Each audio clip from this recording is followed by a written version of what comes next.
Greetings, dear ones. I'm Kryon of Magnetic Service. I want you to take a deep breath.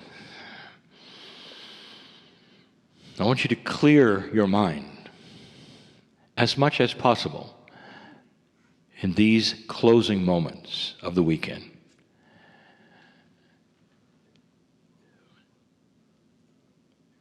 In the last channel of 2018, I gave you a gift, a perception, a truth, a core belief of who you are. And the beginning of 2019, I want to go further than that. Very briefly, I want to tell you how God sees you. I use the word God because that's the word you developed. It is the great creative source. It is the master of all dimensions. It's the greatest physicist. The one who created everything. The one that is the many. The one that is connected in such a way that when you are on the other side of the veil, dear ones, when you pass over in transition for a moment, you become part of the creative source. Trillions and trillions of points of light, you might say, of entities together making the oneness of all that is. The compassion above compassions, the love above love. You cannot fathom what's there. And yet, you're part of it. And part of coming to this planet and the test of energy that occurs here is that you forget it all while you're here. You have to know something, another core truth. You have to know, how does God see you? What are you capable of? That's the first thing. The conference has centered around the science of consciousness. So we continue. And we take you to a level we've spoken of before. What might be there inside every single human being that you're just starting to feel or investigate? The hero story that has been mentioned by my partner, how does that fit in unless you were a hero? Did you think of that? Why would intrinsically, innate, give you that story all through humanity unless you were the hero? In this culture, you worship a master. In many cultures around the planet, it's the same master. It's the Christ. We have spoken of the man before, the man. We've spoken of the man who was a human being, walking the planet. Even in the times that it was recorded that he walked and did, we've spoken of what was happening. And I don't want to talk about the doctrines. I want to talk about what they saw. A man, not an angel, a man. And where he walked, it seemed that the flowers grew, and where he walked, the animals followed him, and he created things out of his hand, and he healed the sick. That's a master. That's a man. And I've said it before, that's a human being at the model stage. That's where you're going. That gets me in trouble. That's where you're going. That's what you were built for. That's what's inside. Consciousness in love with the master creator, in a meld that understands the oneness of all things. Where the earth knows you as you walk along because you're one with the earth. Where you suspend all thinking about tomorrow or the next day or the past, and instead you are simply one light on the planet, and in the consciousness you say, I am light. And where you walk with the others on the planet, eventually you'll be able to control physics.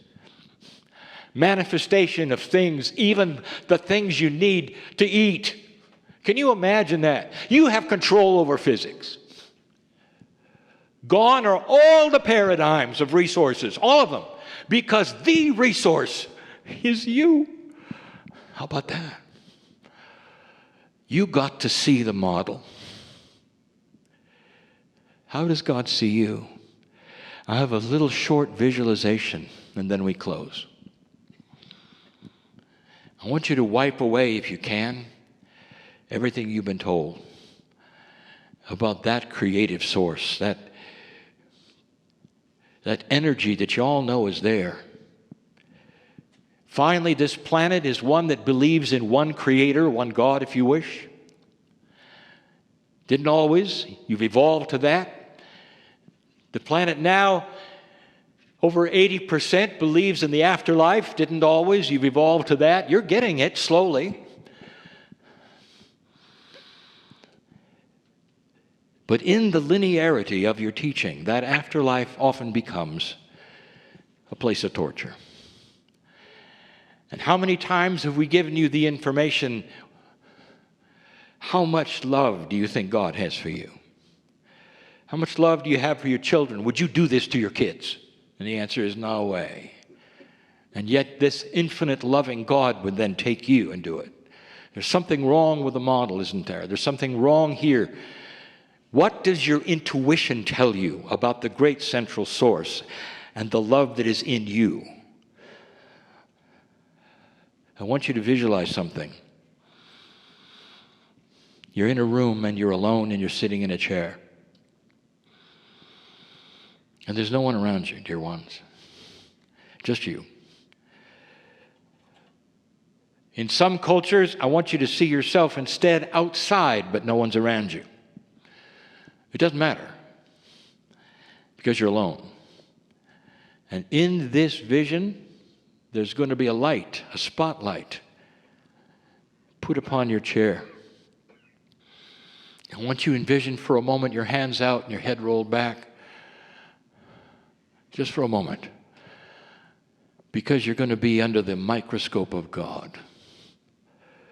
A light comes and shines on you brighter than the sun.